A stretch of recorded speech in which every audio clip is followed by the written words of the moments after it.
Hi, Marcelo. Yes, Hi, Marcelo. I'm Cassandra. I'm the manager here at the Costco Bakery. How are you? doing good. Nice to meet you. It's nice to meet you as well. I'm so glad you applied for the position. Thank you. Of course. We're going to start the interview here. I have some questions, okay? Yes. So what motivated you to apply for a position here at Costco? I would say that I always like to bake, actually. I used to bake a lot with my mom. Mm-hmm. And then as I got older, I started to bake more and get more experience with it. And I feel like I have a really good skills within the bakery. Of course, Really? yes, but this is my first time Mm-hmm. actually working at a bakery. Mm. So I just hope that within your department, I'm able to further improve my skills in bakery. Oh, wow. That's Um, really nice. Mm-hmm. on the other hand, why I did apply to Costco, I feel like I applied to Costco because I'm really impressed by your company. Mm. And what I mean by that is that Costco is a company that from the surface, it looks like it's committed to their customers, it's Mm. committed to having a good work environment for the Mm. employees, Mm. and at the same time, it offers um, world class benefits for the employees. Mm. Um, Another thing that I want to add is that thanks to all of these elements, Mm. it has been able to basically be very successful, very profitable, and expand worldwide. Mm-hmm. Yeah. I know that's right. Um, you said that you used to bake with your mother. What kind of things would you bake? So we used to like bake a lot of like cakes, cupcakes, Mm-hmm. Oh, brownies. so it's just the same thing that we offer here at Costco. Yeah, kind of. But I know that you guys offer like pies and like Mm-hmm. croissants, which Mm. I still don't have the skills I feel like necessary to make them. But I feel Mm-hmm. like within your guys' help, I'm gonna be able to uh, learn how to do them correctly. Okay. Yeah. So describe a time in any of your previous jobs that you worked under a tight deadline in a fast-paced role. What kind of actions did you take to maintain quality and safety? Okay, so I will first start saying that I used to work at Chipotle. So if Oh, you didn't mm-hmm. know, uh, Chipotle does everything out of scratch. So Mm. we prep everything. Mm. And so basically, I used to be what is called a kitchen leader. So Mm. basically, I will like arrive at 6 or 7, depending on Mm. the day, the how busy we were, Mm. and then basically prepare all the food Mm. and everything, so that by 10:45 we were able to have everything, so that everyone can like open and the customers come for the food. Mm. So with that said, so there was this time in which I was the one that opened. Mm. I was the kitchen leader at that point. Mm. And so I usually arrive at 6 during that role. Mm. And so while I was checking the inventory, I noticed that we didn't have enough tomatoes to make the pico de gallo. Oh. Yes. And then at the same time, we so one thing that you have to understand is that we keep everything in a walk-in, which is Mm. basically like a refrigerator, a big refrigerator, and we used to keep like all the food in this like things equipment. I would say I don't remember the Oh, word like in a it. walk-in? No, like where you in shelves. Shelves. I'm so Okay. sorry. No. My English is not my first language. Oh, that's okay. You're doing great. Thank you so much. But anyway, point is that I walk in when I noticed that we didn't have enough tomatoes. Mm. I out of the sudden the shelves break because they are made of out of plastic. What? Yes, and then all the boxes with like cheese and like beans and all of that stuff, Mm. they just go all the way in the ground, and some of them hit me. So Are you okay? no, I was okay, but I was like scared actually because I was like, Oh. yeah, because what if I like broke my arm or anything? But thank God that didn't happen. Mm. But of course, because the shelf broke and we also didn't have tomatoes, that basically put us behind by a lot. I Because can understand. yeah, because usually, just to let you know, when we do the prep, I arrive at 7. We usually start prep like at 7:15 or 7:30, so it's like that quick. Yeah. So basically, we had to take all that time to put away the boxes and take the shelf that was broken out of the walking. And so that was one thing. But then I don't know if you're you probably know this, but boxes have to be 2 or 3 inches above the ground. So we had to get like something to hold all the boxes above the ground. Oh, So that was because difficult. the shelf was broken. Yeah. Okay. And so yeah, it was, and I had to call my boss who was sleeping, so that wasn't nice. Yeah.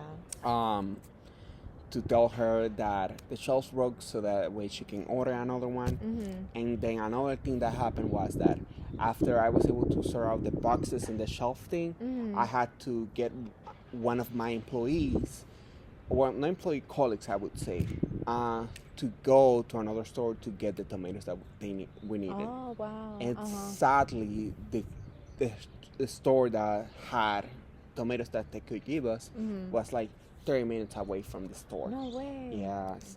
And so basically, with the time that I wasted on trying to put away the boxes correctly, and which was about like an hour, and then the employee that I had that was basically gone for like 1 hour, that really set me back. Yeah. So what I had to do is that first, I gathered all my employees and told them exactly what they needed to be doing, and then basically have a sense of urgency. Oh, like you delegated. Yeah, I had to delegate it, and basically I had to be as fast as possible in order to meet the deadline, which was around 10:45, so that way the customers could come in and we had all the food. Wow. Did you pull it off? Did you guys have all the food ready by 10:45? Yes, I was able to put it off, and I was able to meet the quality standards that Chipotle has on their food. But yes. Oh my gosh, that's very impressive. Thank you. Thank you for sharing that, Marcelo. And so my next question would be, how do you decide which cleaning and sanitizing tasks to complete first during a busy bakery shift? Okay, so I would say that really depends on what are the cleaning's duty of that day. But I would say what I would first start would be like from the top to the bottom. Oh, so okay. Yeah. So I would, well, let me take that back. I would say that I would first start helping any of the employees there, so that way we are not as busy and we have time to clean, and like I'm not interrupting anyone or annoying anyone while I'm cleaning, Oh, I see. Yeah. I see. So, but basically what I would start first would be the tables, making sure that the tables are good, and then go to the equipment and just clean the equipment, which can take some time, but I feel like that's the next necessary step, and then just do all that. And lastly, I will do the floor, which is the thing that gets there is a lot. And then after that, I suppose you guys have that, which is just check my cleaning list to make sure that I did everything that I was supposed to do. But yeah, when I'm cleaning, I try to go above and beyond. Yes, and so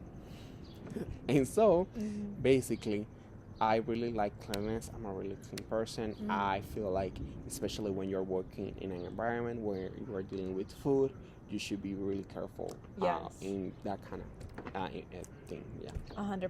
100%. I agree. If a member needs help while you're in the middle of a task, what do you do to assist them and stay on schedule? Well, I think that situation is a very common situation, especially on the kind of on this kind of workplace Mm-hmm. because we are met with so much deadlines and so much work at the same time. Mm-hmm. So what I will say is Uh-huh. that I would first um, try to try to finish off my own responsibilities Okay. first, Mm-hmm. and then help my fellow colleague Oh or yeah. coworker. Mm-hmm. Um, Obviously, when trying to meet the deadline, Mm-hmm. I think that you have to understand in what kind of how is like your environment around you. Is it like really busy? So you Mm-hmm. have to like change gear, I would say, and say like Oh. yes, like I know it's busy right now, and Mm-hmm. other coworkers probably need my help. Mm-hmm. So I should have a sense of urgency and try to do my work as fast as possible. Mm-hmm. So that way I'm able to help the other person, Mm-hmm. and that way we all benefit from that. So I basically would say that what I would do in that situation is just have a sense of urgency actually, Mm-hmm. and try to finish my job. But yeah, how I will help with my That's how you would handle yeah that yeah. situation. Hmm. So, walk me through the steps you take to wrap and label a product so that it meets Costco's presentation standards before it goes on the shelf. Well, I would say that first I will try to memorize how you guys um, try to your presentation and how you guys want certain things to look. Mm-hmm. And so basically, I will first try to learn all of that. Mm-hmm. And then after I get all the pastries, the croissants, the brownies, and all of that, I would like put it away neatly. Mm-hmm. Yeah. And then after that, when I'm printing the label, making sure that the label is correct, that has the correct expiration date, Mm-hmm. and that has the correct ingredients and the correct name and all of that. And then put the label Mm-hmm. on the package, Mm-hmm. and then when I'm done with all my stuff, I put it on the table for the customers to see. And then when I'm trying to put the package of the pastries Mm-hmm. where the customers get it, I try to put it like I would say I would try to put it as neatly as possible, or like in Mm-hmm. a way that is like customers say, "Oh my God, that's so That cool." looks so good. Yeah, Mm-hmm. and so that way also attracts customers. But I Mm-hmm. feel like that's one way I could do that. I don't know if you have any more questions for me. Yes, of course I do have more questions for you. Um, how about the sanitization process of food surfaces? Can you walk me through the steps of that? Okay, so first I would say that I would try to take any debris out Mm-hmm. first, and then go about with like a sanitizer spray, and Mm-hmm. then spray clean with that, Mm-hmm. and then just try to dry it. But in that note, I just want to say Mm-hmm. that I know sanitary conditions and Mm-hmm. being clean and being able to meet the um, standard. I would say I'm so sorry. It's just No, I'm so it's okay. nervous. No, you're fine. I would say that I feel like that's a very important part of working in a food restaurant environment is Mm-hmm. trying to meet the health codes Yes. specifically, because I would say that um, um, a lot of people get sick actually Yes, from foodborne illness. yes. Mm-hmm. So I feel like that should be The number one priority. one of the most yes. Yes. And then besides that, I would say that and well that's the first priority, but then my other priority would be to try and make the pastries as good as possible, so that Mm-hmm. way customers can enjoy them. But yeah, that's about it honestly. I'm a really hard worker. Mm-hmm. I try to my best every time, Mm-hmm. and then yeah, I would say that I would really appreciate working at Costco. I don't know if you have any more questions for me, or you want to ask me something personal, like what are my hobbies or anything like that. Mm. um, yes, Marcelo, what do you like to do in your free time? So, well, now that you ask, I actually read a lot. Really? Yes, I do. I Mm. just read The Republic by Plato. And you would say, oh my God, what's that? Well, that's a book from philosophy. But I like to read a lot, and I like to watch movies, and I'm trying to get more into the gym. Oh, wow, that's very good. And that sounds like very fulfilling. Yeah. Well, it was really nice to meet you, Marcelo, and it was really nice to have this conversation with you. I look forward to hearing from you again, okay? Thank you. Me too. Okay, well, you have a good rest of your day. Thank you. Thank you. Bye. Thank you, guys.